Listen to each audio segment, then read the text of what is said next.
Karibu sana kwenye channel yangu, na hii ni Midiamart Classic TV, na kama hauja subscribe na kuomba tu rafiki yangu subscribe kwa hii channel ili uwe wa kwanza kwa kutazama video zangu zenye nitakuwa nimeweka. Unajua sisi wa Kenya paka lazima tupromotiane one or the other. Sasa siku ya leo ninaenda kukufunza. Mimi leo ni mwalimu, na kwa sababu mimi ni mwalimu lazima ufuate kenye naenda kukuambia siku ya leo ili hii process iwe successful kwako. Unajua kuna watu wanatafuta mbinu ya kuapply hii form yenye inaitwa Ds-160 lakini wamekosa mbinu. Lakini siku ya leo mimi nimekuja kwa kupatia maarifa, yani kwa kuongezea ujuzi ya kuapply hii form ili uwe successful. Unajua kuna watu wana make mistakes sana huko nje. Sijui rafiki yake amemwambia hii visa inatakana ikuwe hivi, hii kitu inatakana ikuwe hivi. Mimi nakwambia hapa na kuhakikishia kwamba hizi process zote zenye ziko hapa ni genuine, na unaenda ukizifuata kuanzia mwanzo hadi mwisho, trust me, you will pass this visa application. Sasa unajua kuna video yenye nilikuwa nimerecord hapo awali kuhusu kubook appointment, na ninaenda kuacha link kwenye description ili tukimaliza history ya kuapply visa unaweza kwenda moja kwa moja ili uangalie ile video yenye after kumaliza kufill hii form inaitwa Ds-160. Sasa unaweza book namna gani appointment. Hiyo video nishaitengeneza tayari kwenye hii channel. So wewe kama ni mara yako ya kwanza kwa kuapply hii visa yenye inaitwa 160 visa, Ds-160 visa. Hii visa form ni visa ndefu sana, na kuna requirements zenye wewe unataka na upaso kuwe nazo ndio uendelee kwa kuapply hii visa. Unajua kuna mtu mwingine anaweza amka kwa asubuhi anasema wacha mimi niende cyber ili niende nika-apply, na haujui vitu gani venye unatakana ukuwe navyo ili uapply for this visa.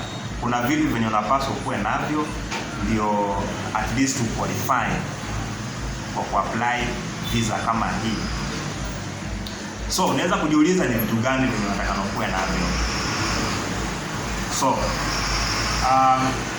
hizi requirements zinaenda kwa in this form. Requirements number 1 ni kwamba unatakana uwe na passport. Ukiwa na passport inamaanisha kwamba sasa uko tayari kwa kuapply hii application form ambayo inaitwa Ds-160, na link yenye inaenda kupeleka moja kwa moja kwa hiyo form nenda kuacha hapo pia kwa description, na itakusaidia wewe kwa kuenda moja kwa moja. Unajua sometimes ukiingia online unajaribu kusearch, unaona unapata kuna websites nyingi sana ambao pia zina offer the same thing, na unaweza kujikuta unajaza website yenye CEO alafu mwishowe wanaanza kuitisha pesa. Wewe kwa kuwa mjanja ni kwamba unatakana ujaze hii form halali, na ujaze hii form unajua ni real, ni genuine, ni legit, kitu legit. Si kujaza tu form zingine zenye baadaye wanaweza kuitisha pesa na kwambia lipa hivi ndio maliza form. Hapana, hii form hii kitu yenye ninaenda kupatia hapo hivi ni kitu yenye ni legit, ni kitu yenye watu hutumia from time to time. Na kama unaweza kuwa na maswali yoyote yenye utaweza kuwa pengine unaniuliza katika hii process, unaweza nijibu hapo hivi kwa comment section, na mimi pia I can be able to reply to your comments. Now,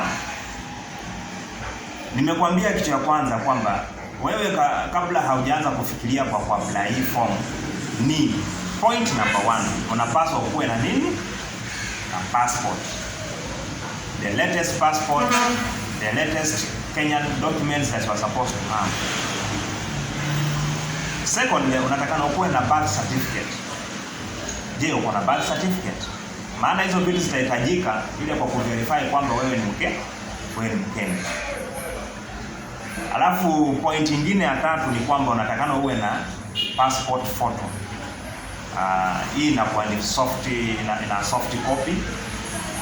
Kwa nini iwe kwa soft copy na hard copy? Soft copy ni kwamba wakati wenye unaenda kumaliza kuapply hii form online, kuna mahali penye wanaenda kuitisha ili uupload hiyo photo. Na wamesema kwamba ukiwa na apply hii form Ds-160 form, wanakupatia tu only 20 minutes. Hizi 20 minutes unataka unazitumia vizuri sana. Yaani wamesema wanakupatia 20 minutes ile kwa in case kama kuna kitu unajaribu kutafuta na haujakipata. Ukienda more than 20 minutes kama uko kwa process ya kuapply, pengine umefika katikati na umeenda more than 20 minutes, wata reset hiyo application back to where you started. Na hiyo itaweza kuwa imekuchukulia muda mwingi sana. Kinyo unatakana ufanye ni kwamba ni vizuri kama unaenda ku apply, unajua hiyo page ya kwanza tu ukiklik kwa hiyo link, kuna hiyo page ya kwanza ambayo inaingia the country where you come from. That first page, hiyo page ya kwanza tu kuna ile kitu ambayo inaitwa application ID. Ile ID unataka note chini, yani uandike chini, maana hiyo ID ndiyo itakusaidia sana. Usipoandika chini, just in case kama pengine umechelewa kwa sababu hauna documents zingine zinatakana, pengine wanakuitisha document hapo katikati na hauna, umeenda kutafuta sijui kwa bedroom ama wapi ama sijui wapi penye uliweka, unakuja unapata hiyo application imepita, yani hiyo time ya waiting imepita hiyo 20 minutes. So wamekureset. So kwa kuandika chini hiyo ID ni vizuri sana. Kwa sababu gani? Wakikuregesha nyuma, unaweza tena ukarudia kwambia weka. Kuna mahali penye wamekwambia kama ulikuwa umeapply mara ya kwanza na unaweza kuapply tena, yani wanakwambia continue with the application, which means unaweza weka hiyo ID number yenye walikuwa wamekupatia mara ya kwanza kama una apply, alafu uendelee. Kuwa mtu mwenye anasave vitu, ama unaandika chini, ama unaweza screenshot. Ukifanya screenshot inamaanisha unabaki na hiyo ID kwa computer, which means hata ukirudi tena nyuma unaweza endelea. Sasa hapa kuna hizi requirements zenye wameweka hapa hivyo. Wamesema guidelines for completing the Ds-160 form. Wamesema to complete and submit your Ds-160 after reviewing the non-migrant visa application process, you must submit your DS application online prior to making an appointment for an interview at the embassy or consulate. Now, kuna vitu vingine vinataka ufuate hapa. The interview post you select at the beginning of the form Ds-160 must be the same post where you schedule your interview appointment. Sasa hapa wamesema all questions must be answered in English. Unatakana ujibu in English. Sasa hapa kama wewe ni Mswahili, kama wewe ni mtu mwenye anatoka sijui wapi lakini haujui Kiingereza, ni vizuri utafute lawyer, utafute mtu mwenye anaweza kukusaidia kwa kuapply hii form. Maana hii form wanasema kwa kuapply hii form lazima utumie lugha ya Kiingereza, utumie English. Alafu wamesema if you stop working on this application for more than 20 minutes. Vile nimekuambia tu mara hapo hivi awali, nikakwambia ukistop tu from nowhere, pengine in the middle of applying this application or stop, your session will expire. Session yako itafanya nini? It expire. You will have to start over unless you have recorded your application ID number or you have saved your application to a file on your computer. Nasikia? Now, wamesema to complete Ds-160 application form will generate the alphanumeric barcode confirmation page. The printed confirmation page is required for the interview at the embassy or consulate. Then another point wamesema, once you have printed the barcode confirmation page, hit the back button on your web browser and then email yourself a backup code of the Ds-160. Mona, hii kitu ambayo nataka ufanye hapa ni wewe ukimaliza tu ku apply hii form, kenye nataka ufanye ni uprint. Kuna hiyo ambayo inaitwa confirmation confirmation code yenye yani utahitaji kuwa nayo kule wakati unaenda kufanya nini? Unaenda kufanya appointment. Unaenda kufanya interview. Watakuuliza hiyo code iko vipi, ndio wajue kwamba mtu mwenye alijaza hiyo code alijaza hiyo application au kwa robot. Unajua kuna robot sana ziko tu zenye zinajazia watu pia wameprogram in a way that pia zitakuwa zinajaza vitu maajabu. Sasa wewe unatakana ufanye hapa ni kwamba ukimaliza kuapply hii visa form, what you are supposed to do first, you need to print that confirmation code. Ukiprint itakupatia pia reference. Pia ukijaribu kufill hii kitu ambayo inaitwa booking for appointment pia itahitajika. Kuna code fulani hapa itahitajika. Lazima uingize hiyo code ndio sasa ubook. Katika hiyo process ya kubook appointment nimekuelezea kwa video nyingine kwenye hii channel. Vile unaweza book appointment hapa hivi nchini Kenya. Vile unaweza book appointment. So unatakana ufuate hii process kwa makini ili ikifika hapo upande wa kubook appointment pia kuna video nimekuwekea hapa kwenye description yenye inaweza kukusaidia kwa kubook ni appointment. Point number 4 ni kwamba kama unaenda kufill hii form, unatakana ufill information yenye inakuhusu wewe. Usifill tu information tu hivi. Lazima ufill information yenye inakuhusu wewe. Usifill information ya watu wengine ama usidanganye, maana hiyo information yenye umefill hapa utaulizwa.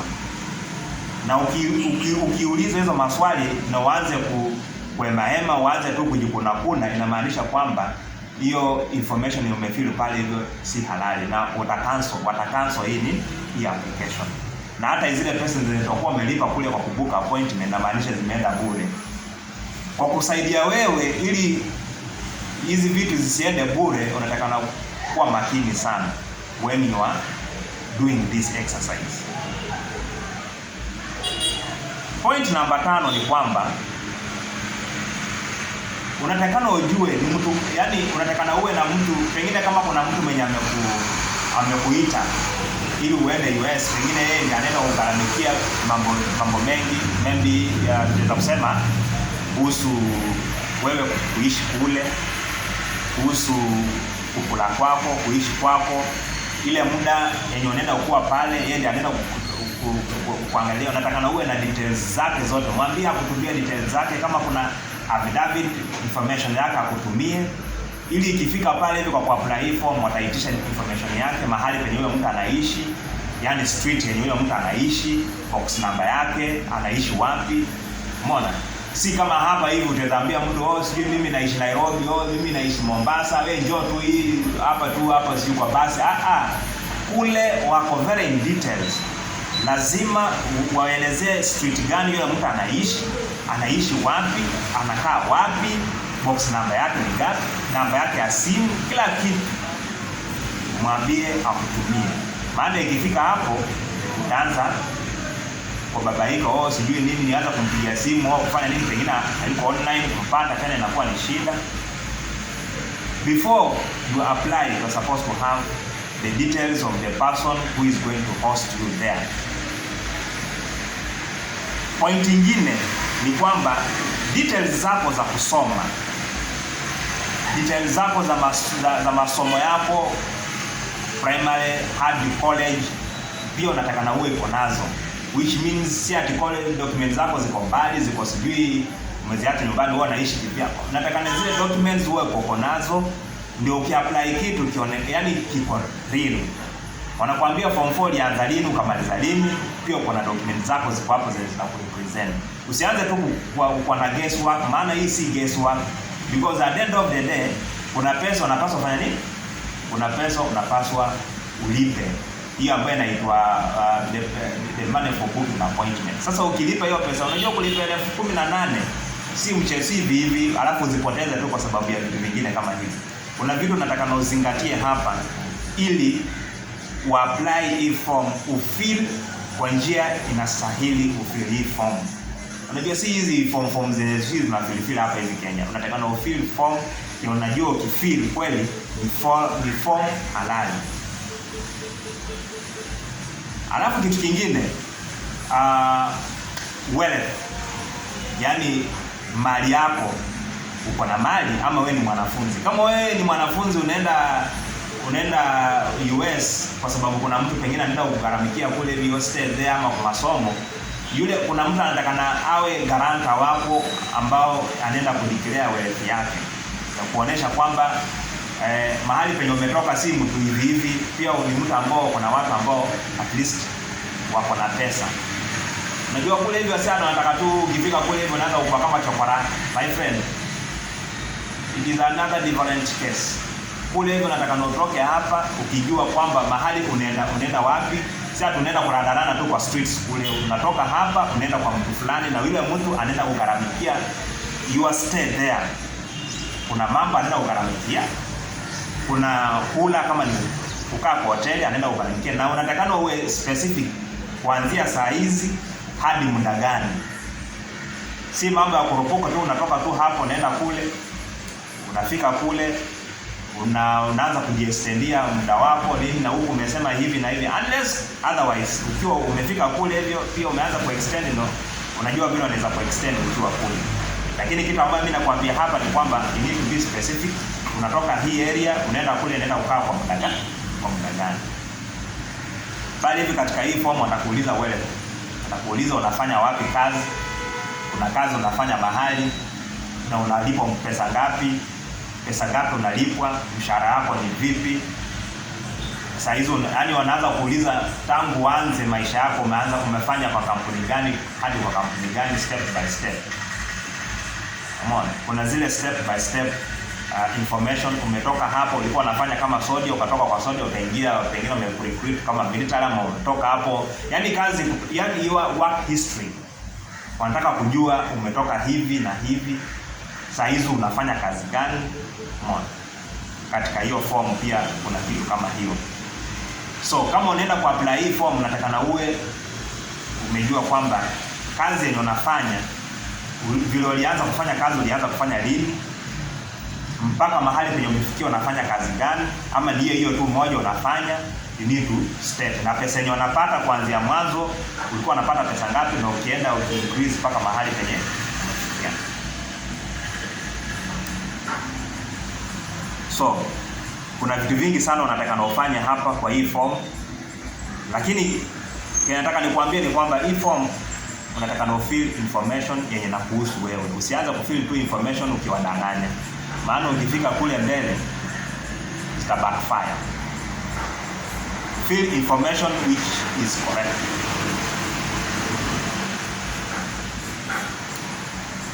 So ukimaliza kufill hii form, sasa kile kimebaki ni wewe kubook appointment. Kubook appointment. Utabook vipi appointment? Hiyo video ya appointment ya kubook appointment pia nimeeleza. Iko hapo hivi kwa description hapo tu. Ukiklik kwa hiyo video nimekuelezea vile unaweza kubook appointment. So, kwenye mwenzangu ukifuata hiyo process vile mimi nimekwambia, I think itakusaidia sana. Na hii process ya wewe kubook appointment ya kufill form inaitwa Ds-160 itakuwa smooth kwako wewe, na kila kitu kitakuwa shwari. Na kama unaweza kuwa uko na swali yenye unataka pengine uniulize, kuna pia email ninaenda kuacha hapo kwa hiyo description. Pia unaweza kunipata kwenye hiyo email na tutaweza kusaidiana in one way or the other. Asante sana kwa kutazama hii video. Kama haujasubscribe na ukumbusha kwamba subscribe, alafu tusonge mbele.